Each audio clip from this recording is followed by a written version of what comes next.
నాన్నగారు తిట్టారనమాట. ఇంకేంటి 3 సార్లు నువ్వు ఫెయిల్ అయ్యావు, ఇంకా నువ్వు రిస్క్ తీసుకోవద్దు, వెళ్ళి జాబ్లో జాయిన్ అవ్వు అని చెప్పి. తర్వాత మా అమ్మకి ఫోన్ చేశా, మా అమ్మ కూడా తిట్టింది. అప్పుడు నేను మా అక్కకి చేసి మా అక్కని అడిగా, అక్క అమ్మని నాన్నని కన్విన్స్ చేసి నాకు 1 సంవత్సరం ఇప్పించు, దాని తర్వాత మీరేం చెప్తే అది చేస్తా అని చెప్పా. మా అక్క మా అమ్మ మా నాన్నని కన్విన్స్ చేసి నాకు ఇంకో సంవత్సరం నాకు ఇప్పించింది. అట్లా నా చేతికి 1 సంవత్సరం టైం వచ్చింది. 3 కారణాలు వచ్చాయి. ఫస్ట్ కారణం హ్యాండ్ రైటింగ్. నేను హ్యాండ్ రైటింగ్ కోసం వెతుకుతున్న సమయంలో ఒక రోడ్డు మీద ఒక ఇంటి ముందు ఒక బోర్డు ఉంది, ఇక్కడ హ్యాండ్ రైటింగ్ నేర్పబడును అని చెప్పి. నేను బండి తీసుకెళ్ళి అక్కడ ఆఫ్ చేసి బెల్ కొట్టాను. ఒక టీచర్ బయటకు వచ్చింది. నేను ఆ టీచర్ని అడిగాను, టీచర్ నాకు హ్యాండ్ రైటింగ్ నేర్పిస్తారా అని అడిగాను. వెంబటి నా టీచర్ అంది, ఇబ్బంది లేదండి, మీ అబ్బాయినో అమ్మాయినో తీసుకురండి, నేను నేర్పిస్తానంది.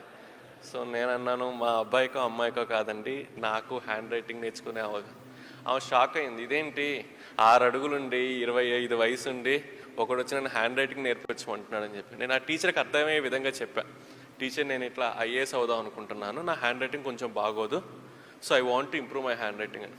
ఆమె నాకు 1 నెల రోజులు హ్యాండ్ రైటింగ్ నేర్పించింది. తర్వాత సంవత్సరం ప్రతిరోజు 2 గంటలు నేను హ్యాండ్ రైటింగ్ మాత్రమే ప్రాక్టీస్ చేశాను.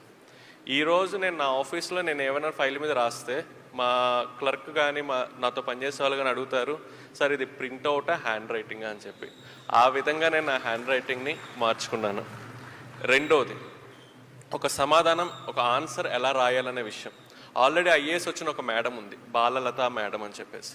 నేను ఆ మేడం ఇంటికి వెళ్ళి, మేడం నాకు ఒక క్వశ్చన్కి ఆన్సర్ ఎలా రాయాలో గైడ్ చేస్తారా అని అడిగాను. మేడం రేపు రా అంది. నేను రేపు వెళ్ళి మేడంని కలిసా. మళ్ళీ రేపు రా అంది. మళ్ళీ నెక్స్ట్ డే వెళ్ళి మేడంని కలిసా.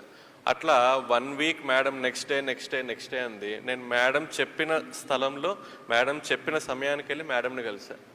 7వ రోజు మేడం చెప్పింది, కృష్ణ నాకు అర్థమైంది నువ్వు ఒక కమిటెడ్ స్టూడెంట్ అని, నేను ఒక పని చేస్తా, నేను నీకు 365 ఎగ్జామ్స్ పెడతాను.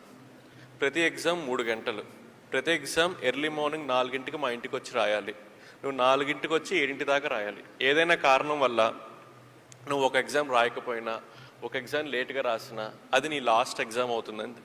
సో నేను మేడం చెప్పిన విధంగా 1 సంవత్సరం ప్రతిరోజు మేడం ఇంటికి 4ంటికి వెళ్ళి 3 గంటల ఎగ్జామ్ 365 రోజులు రాశాను.